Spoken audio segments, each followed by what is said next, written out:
spent the last 2 days in Darfur, in West Darfur, in El Geneina, which was one of the places where this massive ethnic cleansing took place, and hundreds of thousands of people fled from there here into Chad. Describe what you saw and what people told you there in Darfur and now El Geneina. Well, in El Geneina, you see every sign of this horrific war, the horrific violence, and the horrific removal of an entire ethnic group, the Masalit. Our own office, Norwegian Refugee Council's office, was burnt, destroyed, looted. We were in an area where there were a lot of attacks and where the civilian population was also driven away and towards Chad. So I saw home after home destroyed. But I also saw people tentatively returning to try to rebuild. And the Norwegian Refugee Council has a large aid program in Darfur now. With support from US aid, we are providing subsidized, free, at very low price bread every morning to hundreds of thousands of people through nearly 500 bakeries. A little bit of good news goes a long way for a place like Sudan.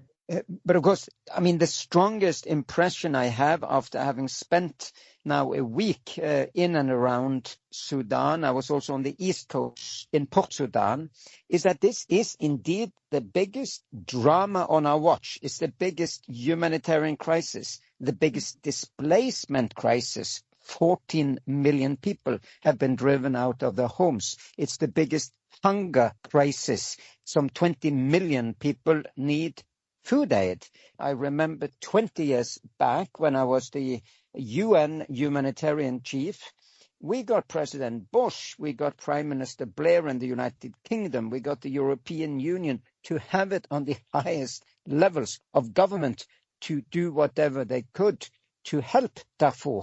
Today, the crisis is 3 times that, and we're not even close to having the attention and the aid and the peace efforts that are needed. When it comes to the peace efforts that are needed, I just talked to a person that have met with the Sudanese officials there this past week. Even though they're not at the negotiating table, he's believing that the Sudanese army officials will be willing to come to the table and talk ceasefire. Do you feel like that's even a prospect on the horizon? It's not very likely, no. All indications are that all sides in this war, there are many armed actors, that all sides still believe they have more to achieve through violence, an armed struggle. But I'm glad that the United States, the United Kingdom, Norway, some Gulf countries are trying to get peace talks again. We hope they will succeed. And in the meantime, let's at least have maximum pressure to stop the arms flow,